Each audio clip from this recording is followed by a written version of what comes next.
tratamentos minimamente invasivos para fissura anal. Se a sua fissura não está melhorando, tem muita coisa, muita tecnologia que pode te ajudar.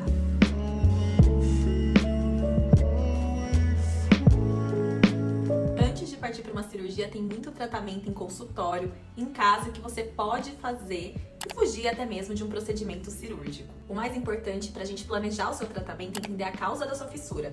Pode ser por um hábito ruim de higiene, como por exemplo, uso em excesso de papel higiênico ou uso errado de sabonete na hora da higienização. Pode ser também por esforço evacuatório, fezes endurecidas ou por algum problema do assoalho pélvico, como por exemplo hipertonia anal, quando o ânus não consegue relaxar, ou até mesmo por anismos, quando o ânus faz espasmos e também não consegue relaxar na hora de evacuar, e com isso as fezes passam e mesmo que não estejam endurecidas, elas passam com dificuldade e agredindo o canal anal e provocando a fissura, que é um microcorte na região do ânus. Por isso, além da gente estabelecer qual tipo de distúrbio você tem e o que está causando a sua fissura, a gente vai precisar fazer o exame proctológico, ou seja, a inspeção. A gente vai olhar a região, entender o que está acontecendo, o que está te causando desconforto, e também vai precisar fazer o toque retal e a anoscopia, para ver se não tem nenhuma outra coisa que está causando o seu desconforto.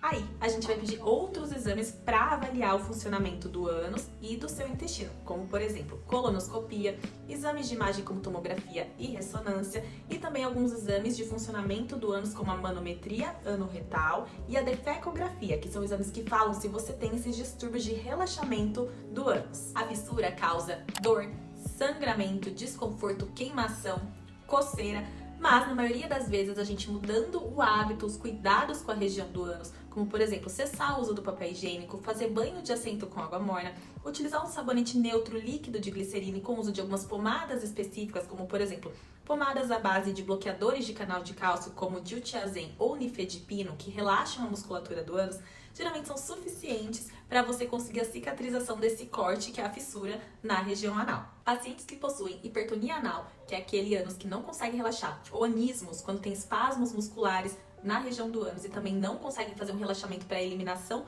adequada das fezes sem ferir a região, a gente pode utilizar fisioterapia pélvica com biofeedback, que é um treinamento do ânus que a gente faz para o paciente aprender a relaxar a musculatura anal.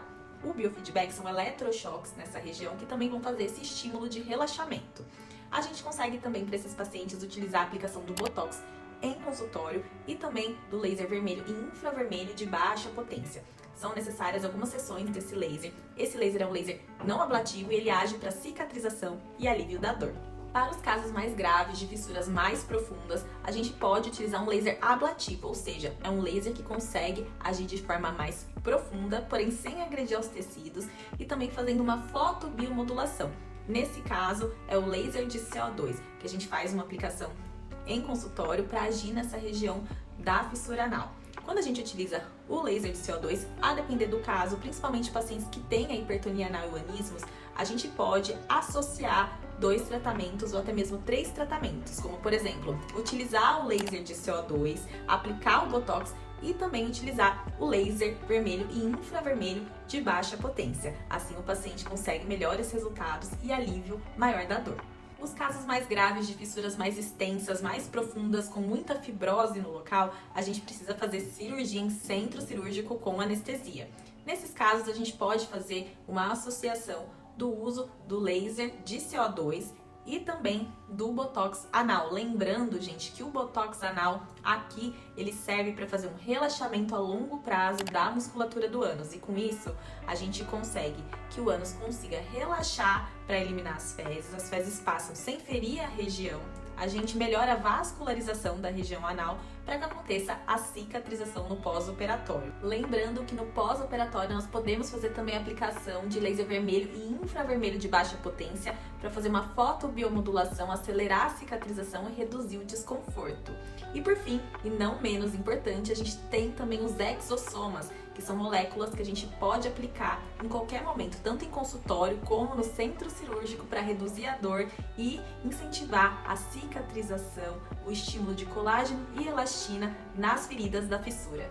Como vocês viram, tem muita coisa, muita tecnologia que a gente pode fazer na fissura para tratamento em consultório ou em centro cirúrgico. E muitas vezes você vai fazer um tratamento que vai até mesmo te livrar de uma cirurgia. A gente falou aqui hoje sobre os principais tratamentos minimamente invasivos disponíveis para fissura anal. O laser vermelho e infravermelho de baixa potência, o laser de CO2, o botox anal, os exossomas, e tudo isso pode ser feito em consultório ou em centro cirúrgico, a depender do seu caso. Tem muita coisa que dá para ser feita para o tratamento da sua fissura. Lembrando que é importante passar por uma avaliação especializada para entender a causa do seu problema e fazer um tratamento individualizado para o seu caso.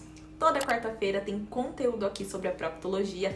Fica aqui com a gente, se inscreve no nosso canal e lembrando que a gente tem conteúdo no nosso site e também no TikTok e também no Instagram. Eu aguardo você!